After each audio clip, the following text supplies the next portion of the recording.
Chris Peaks back here today with Brandon Moseley for our BCS State of Alabama podcast, and we have a rising young star in the Republican Party, Riley Mcardle. I hope I didn't mess his name up. He is head of the College Federation of Republicans. He can probably say that because I know I messed that up. He's also working with the Barrymore for Senate campaign, and he's running for the State Republican Executive Committee out of Jefferson County. So, Riley, what makes a young man like you so interested in politics? I kind of got into it, interested into it in elementary school, I guess. Just as sort of like something I was interested in as a kid, but really, I guess around 2022, I sort of started getting involved with, elections in the state. I did a little bit of volunteer work interning for Katie Britt's Senate campaign. And so that was, fun in high school. And then when I got to college, I ran, I think it was yeah, it was the first semester of my freshman year. I had the opportunity to run for chapter secretary of the College Republicans here at UA. I did not expect to win. I was running against two other guys, and who had been in the club, much longer. I think I feel like one of them was a senior and the other was a junior here at UA, but I won outright, didn't need a runoff, and so I guess the rest from that has been history. So yeah. Riley, does it at the college campus today? Are y'all like surrounded by liberals everywhere? Yeah, so I would say UA is a conservative campus. But when it comes to which side is more vocal, and who makes the most noise, it would certainly be the left. They pretty regular basis come out and protest about this thing or another. Make demands of the president here. They a lot of them come from out of state. And I guess they came from out of state thinking that they were going to walk onto this campus that, bows to their agenda all the time. And that really hadn't been the case. I think uh, the president here and faculty try to be a little bit more moderate, which sometimes annoys me, but it annoys them a lot. So they protest a lot. I feel like there's a protest scheduled here soon that they're doing, but yeah, they are very vocal. But I think just based on the numbers, I would say probably the majority of people here are pretty conservative. Riley, can you tell me about this secret organization I've had heard about that down there, a political machine, the called the machine. And what is that about? Yeah, so that has something to do with the sororities and fraternities here. I really don't, they wouldn't they wouldn't let me be a part of that. I'm a little bit too loud for that. But you know, I I don't know. They whatever this organization is, has apparently been around for like 100 years or something like that, and controls the SGA and homecoming elections here. I guess I don't even really know what the point in that would be because SGA really doesn't do anything. I've said before, I really don't know the point in having SGA here. Like they make all these bills and stuff and act like they're doing stuff, but really they are not making that much of a difference, in my opinion. But you know, if if it helps those people sleep at night, they get to control these elections, and more power to them, I guess. The only two Yeah, people I his know who actually beat it was John Merrill and Jim Ziegler. I'm sorry, Brandon, I didn't mean to interrupt you. yeah, historically the fraternities and sororities would meet in secret, and then they would decide whom their slate of candidates were, and all of their members were expected to vote and to vote for their slate of candidates. Mm. That's how they controlled it. And if you go back 50, 60 years, Alabama was the biggest, university in the state then. And so, that was seen as okay, became SGA president. Now, next thing you know, you're going to be Secretary of State of Alabama and move up to lieutenant governor and governor and that sort of deal. I mean, Mhm. they have a lot of very high profile alumni. I mean, obviously Jim Ziegler, John Merrill, Katie Britt. Right. Um, Yeah, and I mean, I John like all those people. I don't have anything against Jim or John or Katie.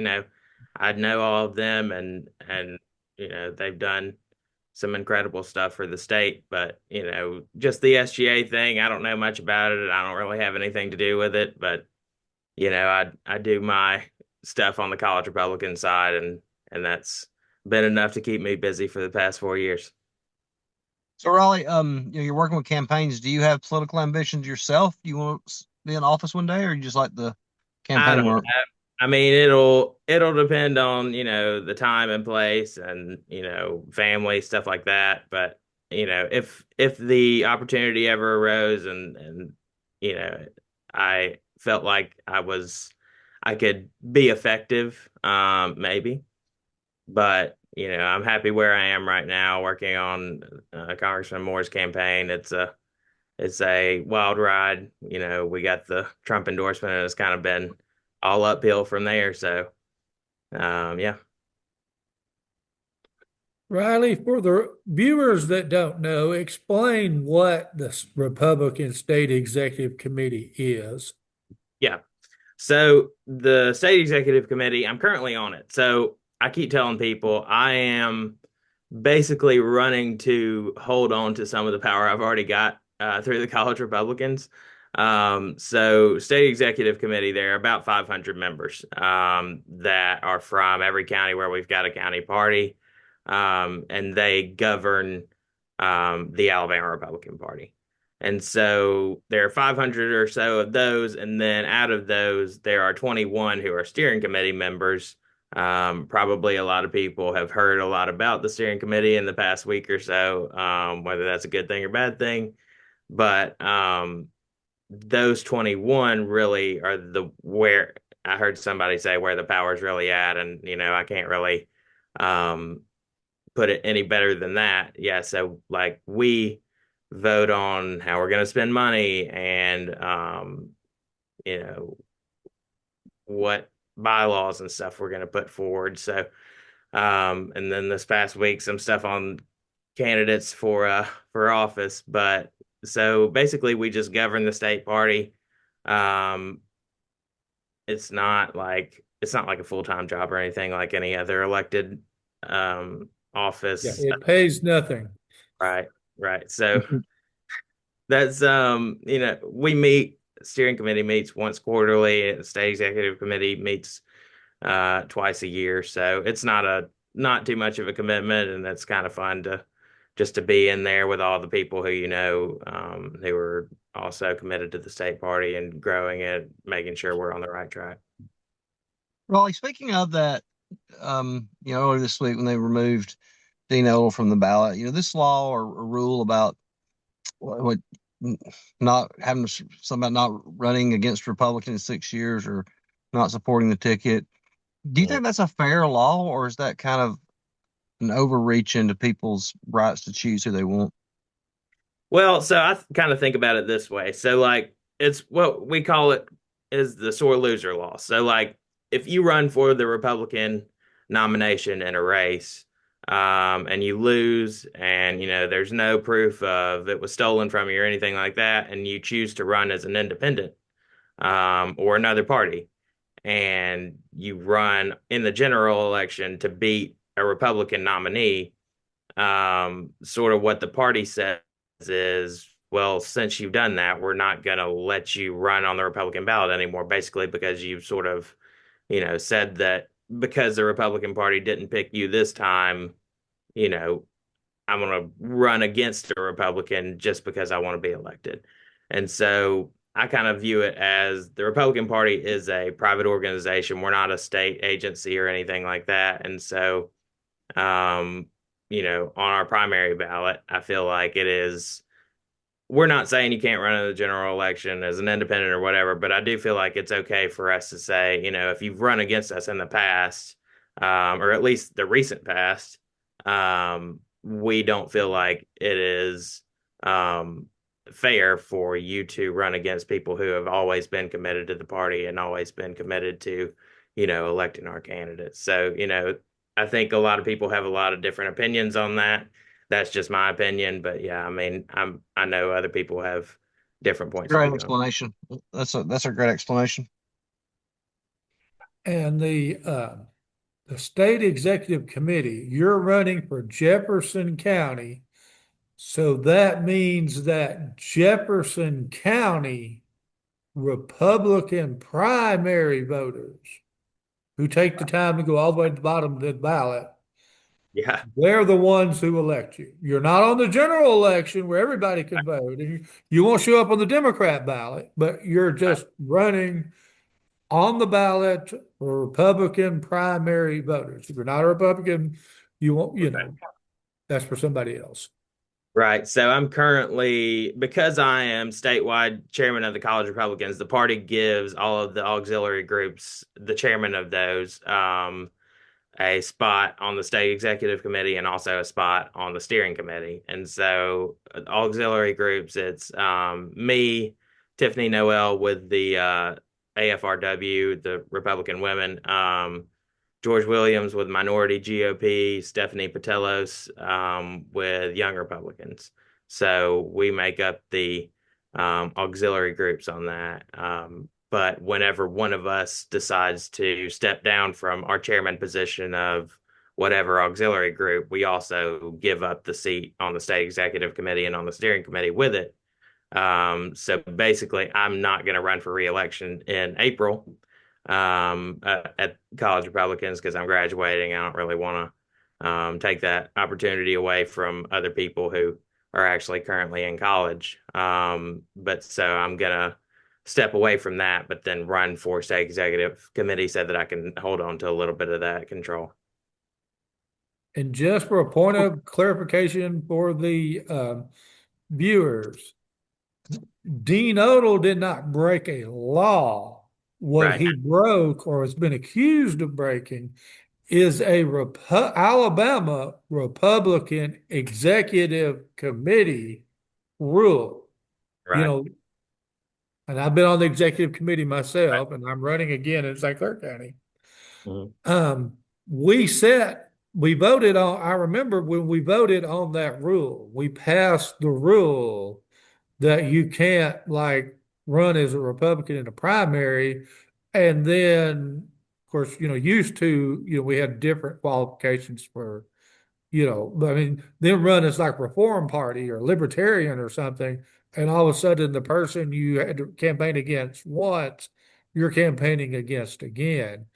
And Odle, I've not seen the evidence because I'm not on that committee,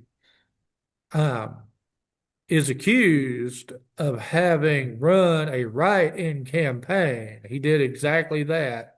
He ran as a Republican, lost the Republican primary, and then is accused of encouraging people to write his name in that 2022 general election.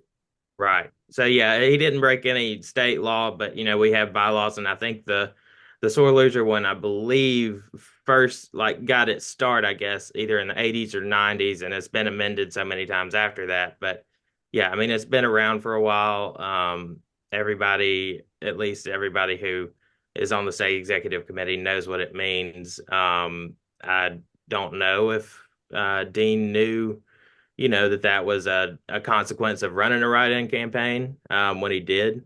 But, we have to be as fair as we can on those things. And so, yeah, he has been removed. I do hear that he is planning to appeal to the candidate committee, which is also a steering committee. It's kind of, I don't know why we have two different words for that, but he's going to appeal that to us apparently. And I don't know whether Chairman Reynolds will decide to hear it, but I'm always open to hearing whatever people have to say. So, if he has a good case, then we'll see where we go from there. Raleigh, let me ask this. Is there any thought to that? And I mean, no offense to Dean, but him being such a non-factor in this, that, I mean, I think he had 11,000 votes last time. Is there even, I mean, why even bother? Just let him, and because it seems like his, they could just to pacify his people from, screaming how it was stolen from him. Right. Yeah. I mean, I've been on the receiving end of attacks from Dean before, and I know he's very passionate about what he does, which is okay. And we don't think about it, or at least steering committee doesn't think about it from a standpoint of how you're polling or what you got in the last election. We're just kind of look at the rules, look at the evidence against you, and make a judgment on that. And I mean, the evidence against Dean on that specific bylaw that we have in the party was pretty concrete. And so that was the decision that has been made, and he's free to appeal that. And if he can make a good case, like I said, we'll see where we go from there. But, I'll say he is very passionate about what he does. And I expect him to, at least, if it's not a good case, it'll at least be an entertaining case. So, For the record, Dean's always been, I've always had a good relationship with me, but his people have came after me viciously because right. I've not endorsed Dean, and I've not don't endorse any candidates. Right. Yeah, I mean, they are very passionate. He's very passionate about what he does, and his people are very passionate about him. And so, yeah, I mean, I'm sure that there will be some sort of either attacks against steering committee or the party or whatever on that, and we'll just ride it out, I guess. I'm not going to ask you how you voted on the Odle challenge, but could you divulge what the split was, you know, pro Odle versus anti Odle, whether he's on the ballot or not? Yeah, so on those, so Or there is are, that all secret ballot? well, I'll say that. So there were, someone leaked it to the press on the committee. All of the challenges were taken. They went through, our legal counsel at the party and staff went through the challenges that were made and said these are the ones that are, they have a good case being made here. They put those in a bucket that was recommended to be heard. And then there were some that were labeled frivolous, like they were grasping at straws. The challenge was grasping at straws, and so they recommended that we not hear those. And then there was another bucket of what our legal counsel labeled as facially defective. He came up with that term, and that was just to mean that either the challenge was not made in the right way that we asked for it to be made, like it was a form and had no letter or something like that, or it was a letter and had no evidence with it. So he put those also in another bucket that he recommended that we not hear. And then there were some that were, the evidence was so overwhelming and so concrete that they didn't need for us to hear it. And so they just, waited until after we had voted on the ones that were put in those three different buckets, and then sent a letter to those people and said, the evidence is overwhelming. We're going to kick you off the ballot this time. And so Dean was in that category of, there was so much evidence, so much against him that it just wasn't, it was so concrete that the candidate committee didn't need to vote on it because there wasn't a case to be made that, he didn't run a write-in campaign. So you're saying there wasn't a formal vote. Your legal people just said there's no way he can be on the ballot. Right. So there were votes on the ones where there was an actual challenge to be made and a case could be made from both sides. But like if you've got, a sign, like a yard sign that says write in Dean Odle for governor, and it says paid for by Dean Odle for governor, address here, and that, reflects what's on the Secretary of State's website, like there's no case that you can make against that because, the evidence is so overwhelming and so concrete. And so, yeah, there weren't any votes on that, and it was the letters were sent out, and they have all the people who were in that bucket have the opportunity to appeal to the steering committee. As far as the challenges with Chairman or former Chairman Wall and Coach, you said they was listed as frivolous. Um, is that not something that there's evidence that they can look and say, hey, they did live here or they did not live here or they met the residency requirements? Yeah, so if you go, I don't remember which website it was put out on. I want to say 1819. It might have been on somebody's Facebook page, but there's a screenshot that one of the committee members leaked. And to any of the steering committee members who are listening to this, it wasn't me. I wasn't the leaker. Um, yeah, there was a screenshot, and it showed the names of the candidates and the three different buckets they were put in. To be heard, frivolous, and facially defective. So there were three against Chairman Wahl, John, or those three were put in the facially defective category because they were one way or another. The challenge was filled out the wrong way, or it didn't have any evidence to back it up or anything like that. And then there was one that was recommended to be heard. And that was the one from Ken McFeeters. I think he put the entirety of his challenge out in the press, so y'all can go and read that. But basically, it was, or no, the Ken McFeeters one was against Coach. The Yeah. one from Chairman Wall, that was from Gil Isbell, who's a former state representative, and that was put in the to be heard bucket. And so I believe it was 75 pages. And I've seen some of the press say that it was a 75 page long letter. That's not true. It was a 6 page long letter with 69 pages worth of evidence on, it was a screenshot basically of the police report from when Chairman Wall got pulled over with the Tennessee driver's license, that stuff. And there was a lot of it that were decisions from other court cases that they said would be relevant to this challenge. And so it wasn't a 75 page long letter. If it were, I can't promise that I would read all 75 pages of that, but it was a lot. And I went through all of it.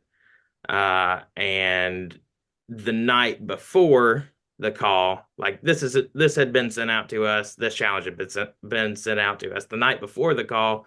Chairman Wall's legal counsel, who's Brian Taylor, sent us a letter separately that basically responded to everything in those 75 pages. And I believe it's a 4 page letter. I was in the Sonic drive-through and McCalla reading it. And it was a good, yeah, it was a good letter. And basically, I've had so many people, attack me this week over the way that I voted on that because the way that we voted was also leaked to the press, not by me, but so I was one of the ones who voted to not hear it. And I've said this to other committee members and to anybody who's called me, like, had Brian Taylor not sent that letter, I would have voted to hear it because there wasn't anything, there was no explanation of all the stuff that was in there. Like when we got Coach's challenge, also we got the letter from his attorney that basically pushed back on everything that Ken McFeeters had to say. But, it wasn't until the night before the call that we got this letter from Brian Taylor that explained all that stuff. So I got that letter. It answered all the questions that I had that had sprung up while I was reading the challenge. And so I voted not to hear it just because all my questions had been answered. So I wasn't going to ask anything else. And there were 9 other people who voted not to hear it and 9 people who did vote to hear it. So it was a 10-9 vote, one abstention. And those of us who voted not to hear it have been attacked pretty hard in the press. and on TikTok and on the radio the past week or so, and it's sort of started to get annoying, you know. I guess came into this role believing that everybody on the steering committee had enough respect for each person's colleagues, and then also just the institution as a whole, to where we're not gonna, you know, leak stuff and then have the press or, you know, this person on the radio or this person on TikTok go and attack your colleagues on the committee. Like, I thought that that was probably not going to happen. Unfortunately, this past week I've been proven wrong on that, and it's been pretty sad to see how some of other committee members have behaved in this. But you know, that was a tough vote, and I'll say this: like Chairman Reynolds, Joan Reynolds, who's taken over the party, she stepped into a tough first couple of weeks just because of this. But she is doing all that she can, and I think doing it pretty well to sort of pull the party back together and get us focused and back on message and sort of end this charade that we're all going through right now. And so, as someone who came into this not sure about how Joan was going to wind up running the party and kind of iffy on that, she has done a pretty bang up job so far. And so, I think that what you're seeing play out in the press and on social media and on the radio is going to hopefully wrap up here pretty soon, and the party will be, you know, back full steam ahead. So, yeah. On the McPeters challenge, which bucket did that end up in and why? I think it was frivolous. I believe it was frivolous. You'll have to check me on that because, again, you can see the screenshot. But I think it was frivolous, and the reason for that was that Ken filled out his challenge form. He sent a 2-page letter, but he didn't send any evidence. So what we were basically voting on was, you know, based on the information that you have, are there enough questions in your mind that you feel the need to call these candidates in here to explain themselves? And so because Ken filled out the form and sent a letter, but the letter had no evidence, we voted unanimously to not hear that because there wasn't any evidence to pique any questions in our minds. You know, had he given us 75 pages of stuff that proved that Tommy Tuberville might not live where he says he lives, we might have heard it, but he didn't. And I know Doug Jones went out and said, oh, the fix was in. This was a corrupt vote. Like, it was not a corrupt vote. It was a vote on a 2-page letter and no evidence. And they wanted us to be, the press and Doug Jones and whoever else who has it out for Tommy Tuberville wanted us to be a bunch of activist judges and go and do our own investigation, but that's not our role. You know, we are here to call balls and strikes, not to go and investigate and figure that type of stuff out. And so, you know, we voted unanimously not to hear it. We've been all attacked on that, but I think it was a fair vote just because there wasn't any evidence against him. And we can't go out and open an like the party, again, being a private entity, we can't subpoena all this stuff from Coach or we have basically like 1% of the power maybe the courts have. And so if they want to fight that, really the place to do it is in the courts, not with us. Did Senator Tuberville present, you know, you got evidence from Chairman Wahl. Did Senator Tuberville's team send evidence that y'all saw? They sent a letter. Basically, it was just a response to the 2-page letter that Ken had given us. And I guess it cleared up enough of the questions. If we did have any questions based on Ken's letter, it basically just put those all back down. Just, you know, I think if Ken truly wanted to have that challenge heard, he made a massive mistake in not having any evidence attached to that challenge. Riley, can you tell us about the? I think there was a challenge with some representative. God, I can't think of his name. And Brandon was telling me yesterday. He did work for Mayor Woodfin and worked for Craig Ford on Independent. That's the Jesse Battles challenge. Yeah. We're gonna hear that one. Um, there was a lot of evidence on that was compelling, and I don't think we didn't get any letter or anything from Jesse Battle's attorney or anything like that, but there was enough there that we can, I think, feel confident in bringing those two parties in and getting them to sort of explain it to us, and then we'll make a decision based on that. Moving back to the U.S. Senate race, Barry Moore got the Trump endorsement. Um, how are the other seven candidates responding to that? Is we love Trump, but he doesn't love us? What's Yeah, I mean, look, I can't really speak for Congressman Moore on this. He is in great spirits, and we are in this to win it. I had dinner with him last night, and it was, we talked a little bit about the endorsement and how that all played out. Um, Look, we are going to run our own race. I I cannot count the times, how many times Barry or Heather Moore has said that to us. We're not going to go out and attack other people. We're going to run our own race. We're going to run a good race, and I think we're going to win in the end. But yeah, I mean, anyone else is free to run.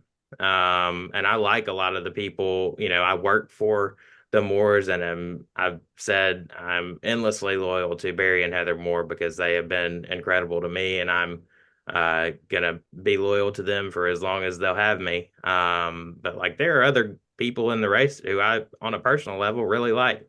I mean, Morgan Murphy is a really cool guy. Steve Marshall has been incredibly nice to me. I saw him a couple of days ago at an event in Lamar County, and we were talking backstage, and he is a nice guy and has always been very nice to me, and I've never heard him say anything bad about me. So, like, there are people in this race who I think are good people. But out of the field, I think Congressman Moore is certainly the most conservative. He's got that endorsement from President Trump. He's got relationships in DC that are going to translate into relationships for the state of Alabama and for the voters here. We lead in endorsements in the Senate. We lead in endorsements from groups and whatnot. And now we're starting to lead in the polls. And so I think we are welcome anybody else into the race, but we're going to run our own race and we're going to win in the end. We had the privilege of interviewing Congressman Moore. Actually, I think it was about a day or so before he got that endorsement. With so many people in this race, you mentioned that he was going to run a positive race. Do you think the other candidates are going to start trying to go negative on Congressman Moore due to his perceived front runner status now after the Trump endorsement? I mean, I don't know. I'm sure that there will be some negative stuff put out. But we basically, Barry and Heather Moore's motto is signal over noise.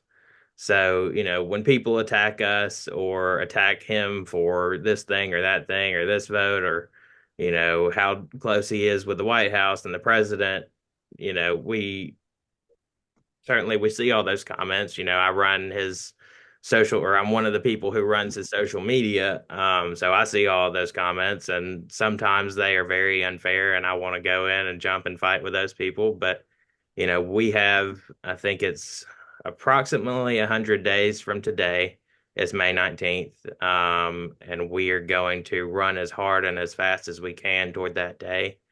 And I think we're going to pull it out in the end. And all the if anybody attacks us, I hope that those attacks don't really land. But we aren't going to be losing sleep over that.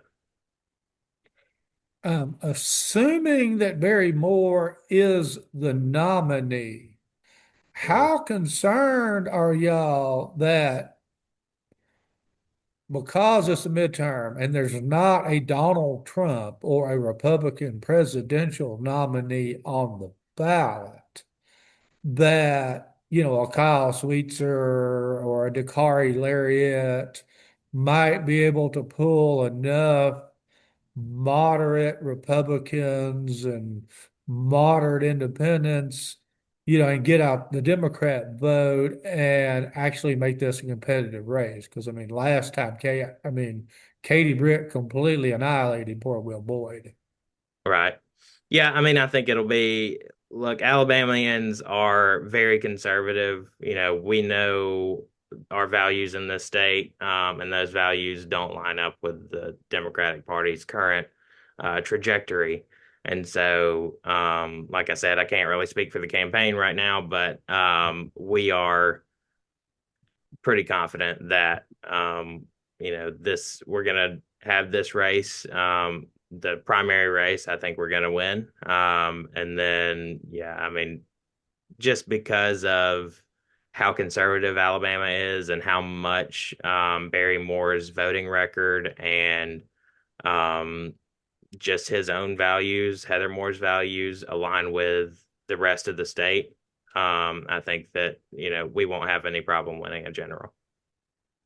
Um, Raleigh, let me ask you this. It's, just from my perspective, I've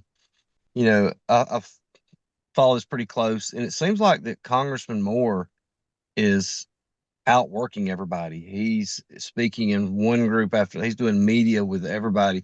Do you think that he could win this without a runoff? Because I've yet to see a Steve Marshall commercial or Morgan Murphy commercial, but I mean I see Congressman Moore everywhere. Right. I mean, I don't know if we'll win without a runoff. Even if we do get in a runoff, I don't think, like I said, we're not going to lose any sleep over it. We're going to continue to work really hard. But yeah, I've got access to the boss's schedule, and yeah, it is sort of mind bending to me how he keeps up with all of the different things he has to do. Um, so I know all the other candidates are probably working hard and doing the things that they need to do, or their team feels that they need to do. But yeah, Barry and Heather Moore are known for outworking anybody. And I have gotten to know through the course of this campaign why that is. Because both of them have a schedule that is absolutely mind bending. Like, I think it's a tough day when I got three classes and during the day, but these people are like, he flies from DC back and forth every week. That alone would be pretty tiring, I think.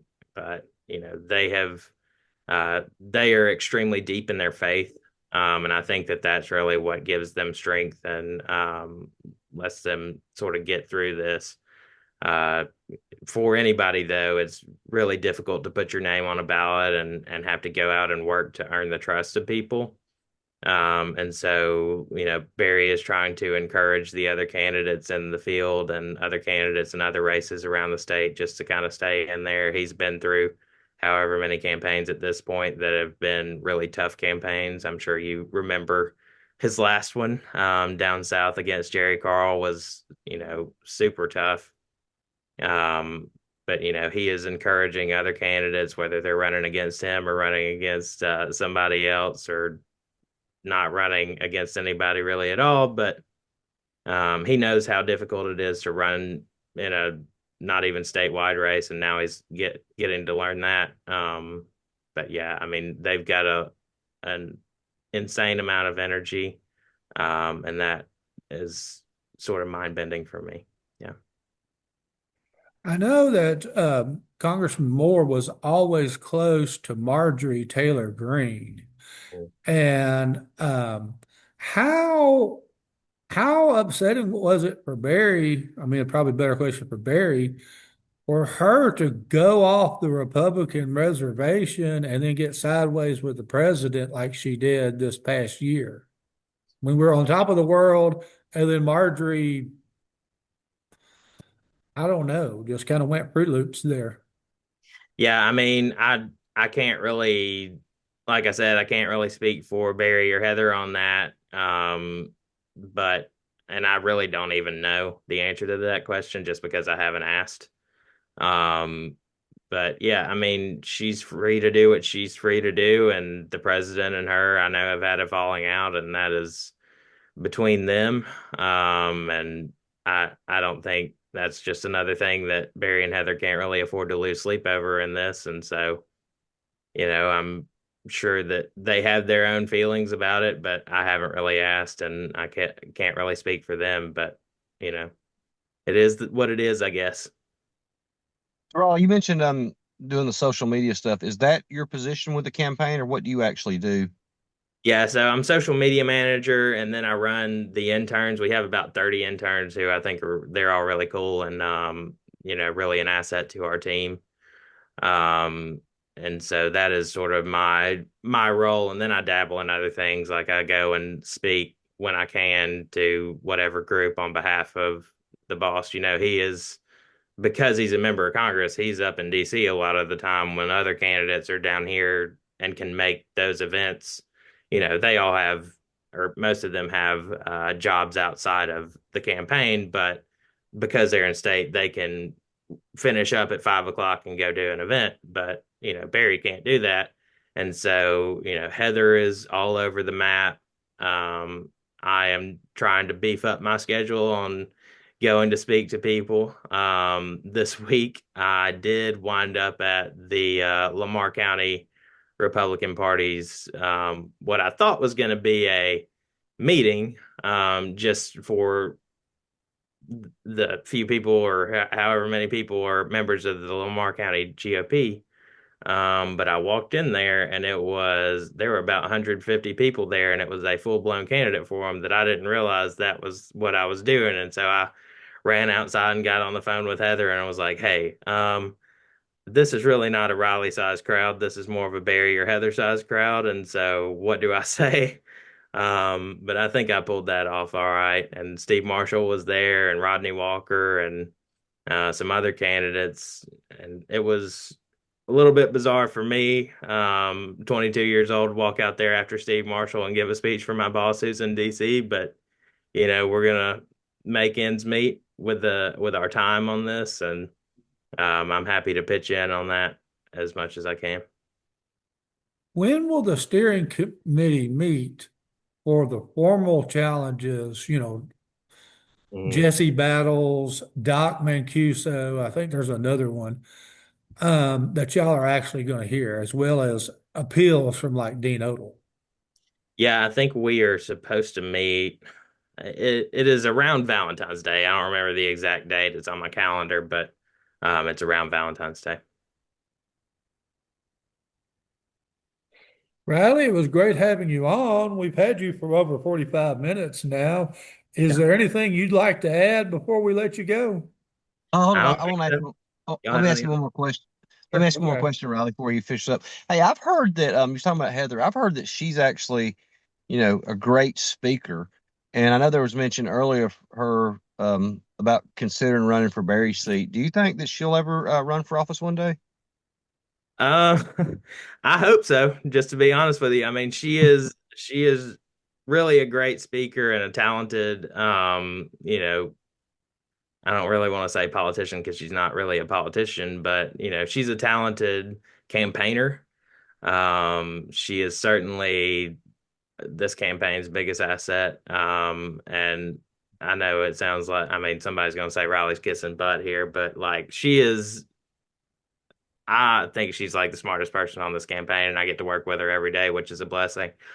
Um, and I hope to see her run for office in the future. I know that she is all in on getting Barry elected to the Senate, as all of us are. And I did actually, before I'll say this because Joan might hear this. Um, Before I knew what Joan's plans were and knew how good she was going to be at running the party so far, I did actually text Heather on the day that John resigned and was like, "Hey, would you please think about running for state party chair?" And she told me I was crazy just for asking that question. But yeah, I mean, she's committed to this race right now. And while I hope to see her run in the future, I can't really say. And then just for Joan on that, she's doing a great job, and I do plan to support her in March if she decides to run for chair for a full term. Okay. Was there something like you'd like to say to close out, Riley? I don't think so, not unless y'all have any other questions for me. No, it's been great talking to you. This is actually very interesting listening to the stuff about what's going on at this executive committee. Absolutely. All right, I'll get Thank this you loaded so up on much for YouTube and being I'll on. tag you in a little bit. All right, sounds good. Thanks, buddy. Thank y'all.